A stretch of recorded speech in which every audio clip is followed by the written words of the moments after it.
Hello and welcome to another talk on gameplay programming. Today we will focus on the underlying architecture of the game object model that is being used in game development. But before we get there, we will briefly touch the topic of a game loop. Previously, we have said that gameplay programming is about trying to manipulate that interface between the player and the game. So we need a game to start with. But how the game are working? As the picture is suggesting, a game is an endless loop happening between the computer and the player. Starting at the right side, game thinks, then generate visuals and sound, human player receives sensations, perceives the change, the player thinks and push buttons, sending signals to the game which process it and another round starts. Of course, this is not happening in the single loop. There are actually two loops. One is running in the player head, while the other in the computer. And both loops inform each other, as mentioned previously. It's hard to fathom player's loop, but it is easy to describe a game loop given this picture. In fact, we can turn the schema of the game loop into a pseudocode directly, and this is quite accurate description of how all game works under the hood. Real games and engines are more complex. They are running respective tasks in parallel as much as possible, but all in all, that's what they are doing. Reading player input, updating and advancing state of the game, rendering the game world and producing audio. Sometimes if the game is played with fancy controls, you also produce rumble. But that's it, that's how all games run internally. Not to talk abstractly, let's see how this code gets expanded for the simple game of Pong. Pong is a game played by two players, each of them controlling a pedal trying to prevent a ball slipping past their end of screen. From today's perspective and standards, Pong is a very simple and dull game. No wonders it dates back to 1972, published by Atari in the form of the first video game cabinets. Did you know that Atari company was producing pinballs in the past? But back to digital games and code. This is complete code for a Pong game done in QBasic. Not the original one, of course. QBasic is quite modern language from the age of Windows 95. The reason to show the code is to understand that conceptually, games and its code is always centered around the input game world model and its update, rendering and audio. Here we read initial input settings of the game from the players. Here we are defining game objects. Rendering. And termination of the game loop. So, if we abstract this, we can shorten it to this pseudocode. The game is simple, so is the code. After the input from players is read, the game updates its state, that means moving pedals, balls, checking for ball collisions and its impact with sides, possibly advancing the score and resetting it. Then the game renders the frame.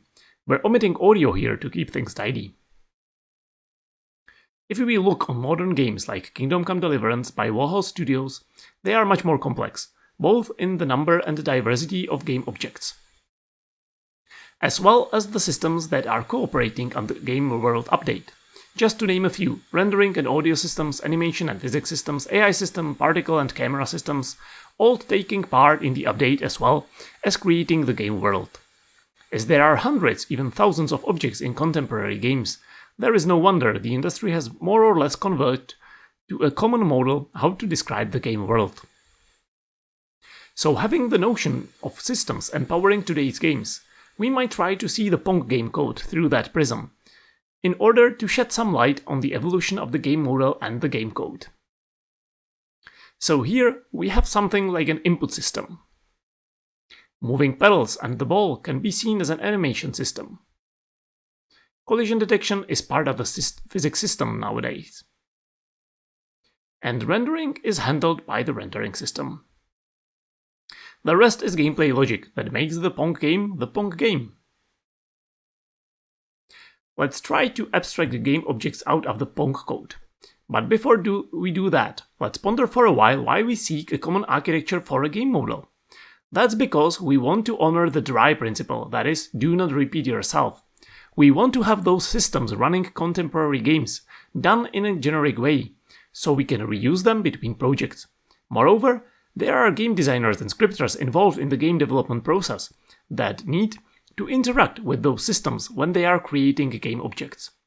and both the nature of games that rides the wave of innovation and novelty, and the fact that games are developed also by people with less technical background shaped the game code throughout the years. When creating a game, you do not have a complete and clear picture about what you are building, so you always need to code your game in a flexible way to allow for endless iterations of redesign, development, and playtesting. That means that programmers were pushed to build the code in a reusable and extensible way, making even older games like Doom or Quake a small game engine in itself. They were reusable for creating a game in the same genre. Nowadays we are having numerous engines and frameworks that are doing a great job in separating technical details of how game world is updated from the way how you define and create it.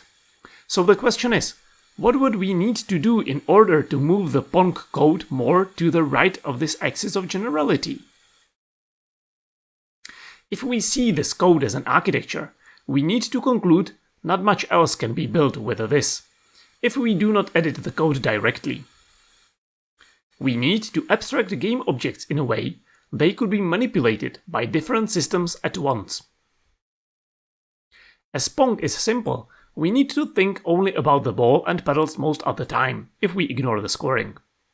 If we would like to apply the prism of systems again, we would like to turn the following 3 lines into something more general.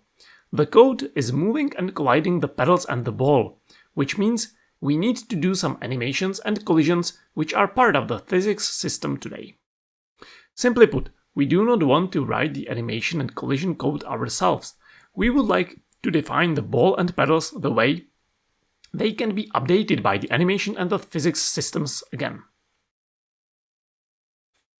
And that is getting us to the primary question of today's talk: how to model game objects so they can be easily defined, ideally using declarations only, while being suitable for digestions by different systems making today's game engines. One disclaimer: it's not easy, and you always make sacrifices. Yet we will go through 3 to 4 approaches and comment on their advantages and disadvantages. These are probably the only approaches used today by all game frameworks and engines.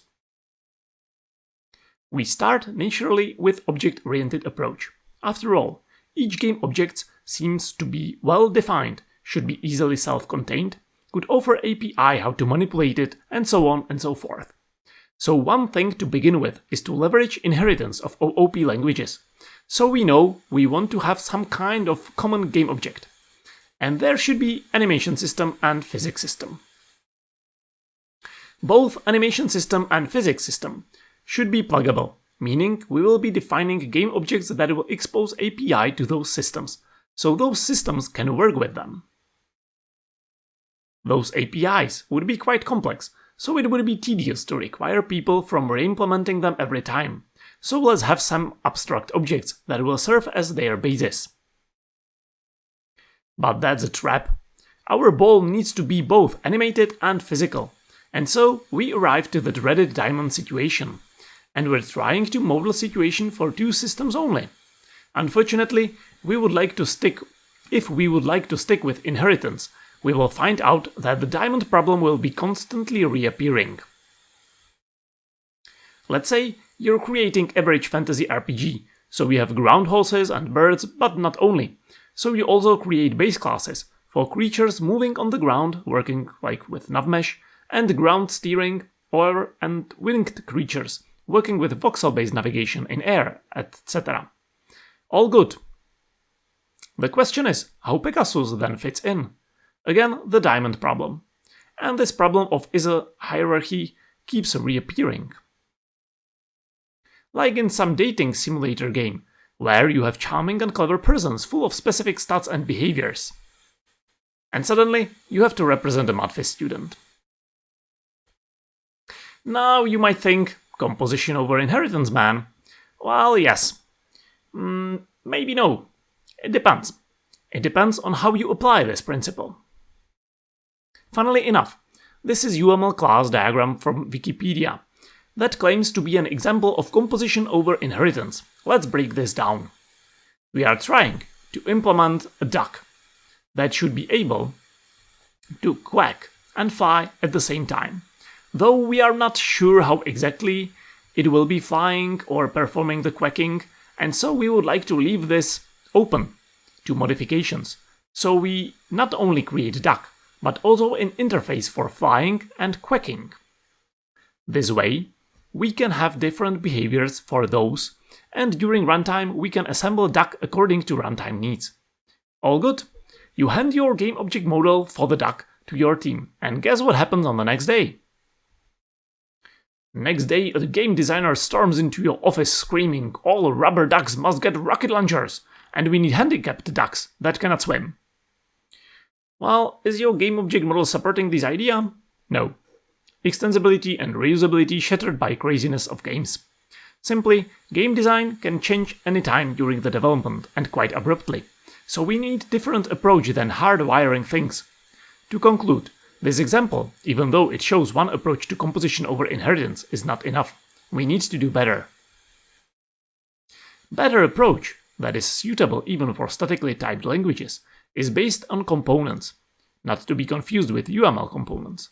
In games, a component is something that is providing either some data, that is describing the game object at hand, or some well-defined functionality. The idea is not to assume anything about the structure of a game object, and just acknowledge and model the only thing. Game object is composed of components. Period. That's it. Depending on your needs, you craft components that are encapsulating functionalities and assemble those into game objects you need. Need a duck that can fly? Attach duck model component and fly component. Need it to quack? Attach quack component. Rocket launchers for ducks? Sure, create rocket launcher component and attach it to any game object you need. And the same goes for pretty much anything. Do you need the object to be rendered? Good, choose suitable renderer component and attach required mesh data renderer should work with. Do you need the object to be physicalized? Attach rigid body component. And do you need to create own collision reaction? So create your component. Animations, same thing. So regardless, you want to integrate your game object with some system or provide it with some gameplay features of yours. You create components and attach them to the game objects you create during runtime. Now that's the general idea. How to do it in practice? There are 3 options and we already seen one of them. The first option might be very similar to what we have seen on Wikipedia. We create a Pong ball class and list all its components as its members. We are now reusing components of a game engine that are used to create a game-specific object, in our case the Pong ball. A ball is defined by a mesh data that will point to a simple square, a renderer that will be rendering simple sprite over the mesh, rigid body for the physics simulation, gameplay code hidden in the reaction to collisions making it bounce, and simple animation controller that will just move the ball with the velocity of the rigid body. This approach is usable for smaller projects. You might want to do this when developing with Phaser, for instance. Advantage to this is that you have all those components readily available as you type the code. Dynamicity of JavaScript will then shield you from problems you might face in statically typed languages. There, it will suffer from the rigidity introduced by declarations of those components as class members. To make things more flexible, even in statically typed languages, we can have components stored in an array or list of I-components, thus giving us means to manipulate them during runtime. This way, you can add and remove components from any game object as you see fit anytime. So for instance, you can redefine on collision reaction or add multiple of them. So the second option is to subclass the game object and configure its components within a constructor. This allows for the flexibility in runtime, but still creates a point of rigidity. If you want to create a weird Pong ball instance, you first construct all its components according to what's in your constructor, and only then change what needs to be changed. This usually leads to the implementation of multiple constructors in the Pong ball class, which hurts usability in the long run, or creating a constructor that is so generic that it questions relevancy of Pong ball class existence. This is getting us to the third option, favored for instance by Unity. one does not create classes but only instances. During setting a Pong game world, you just declare a Pong ball variable, create empty game object, and add any components you need in there. All good. However, what if you require multiple such Pong balls? Will you need to run some kind of a for cycle, or what if you need to make one later on?